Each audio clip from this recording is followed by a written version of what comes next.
This is Colonel Brian Hunt, 31st Field, Lightfoot Forces Brigade.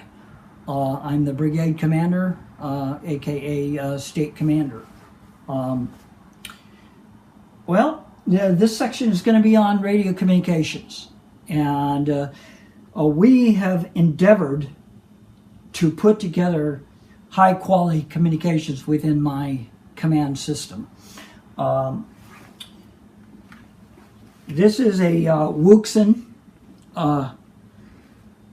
handheld ham radio. This is our basic internal communications as well as our external communications within 15 miles. To augment our radio communications, to be able to interface with the United States military, should that need occur, we have a larger and a more powerful system.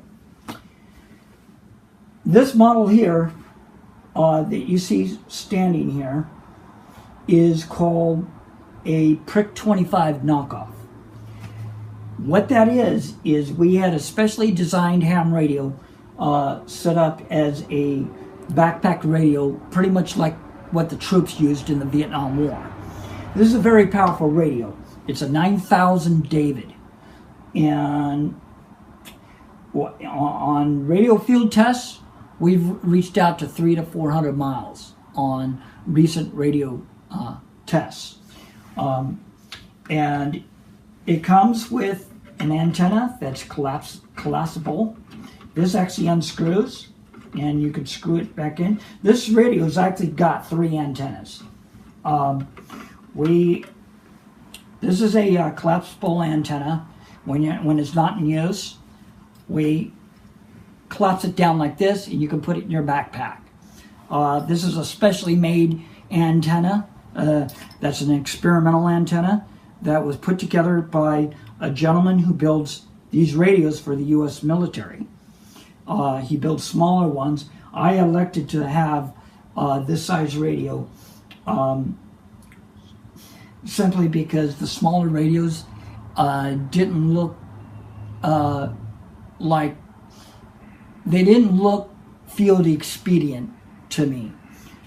This you could put on a backpack frame, put it on the back of a militiaman, and you're ready to rock and roll in the field. You're ready to, move.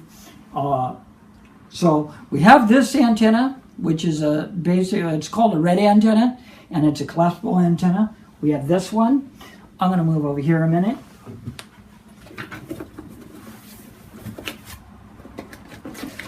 Here is a second antenna that we use. I'm not going to fully take it apart because it's in storage right now. But this is called a jungle antenna. You unwind this, you attach it here to this little knob here where all your other antennas get attached, and you unravel this, and you can use it one of 2 ways. You can throw it, you can tie a rock to it and throw it up over a tree, and it gives you a lot more distance. And obviously when you're using this, you're at a base station and you're stationary. Or you're setting up an observation post of some kind.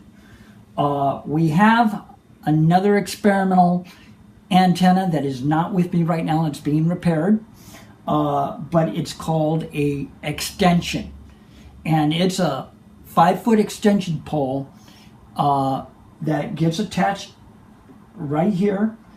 And I'm going to put this back together, and then I'll turn it on, and then you can zoom in.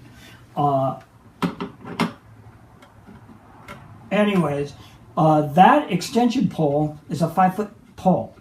You attach it to this, and then this collapsible that I just talked about gets attached to that, and that gives us an 8-foot, it gives us between an 8 and a 12-foot antenna, as opposed to a 4-foot or a 6-foot antenna. But with this system right here, just with this, at an elevated position, we were able to reach out to 300 miles.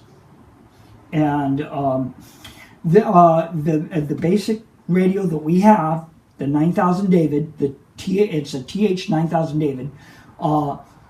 This is a dual 2-meter 440 radio system, complete with a digital microphone, and we still have some things to do to this, but we have a knob here that we turn on, and you can actually come closer and you can see that it's actually operational.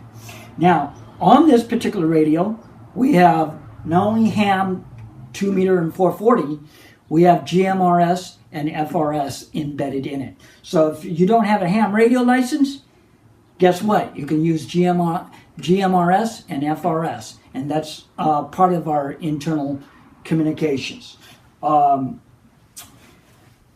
I'm sorry to say that I've checked with other militia units throughout California, and none of them have any kind of equipment like this. This cost me about $400 to put together. I was given the radio for my birthday last year, and I set about looking at ways to implement the base. It's a base station, actually. I started looking at ways to implement a base station into a mobile system, into a tactical radio system, and this is what we came up with.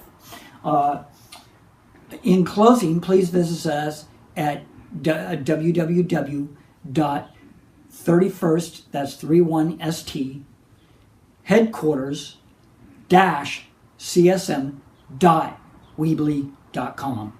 Thank you very much, folks.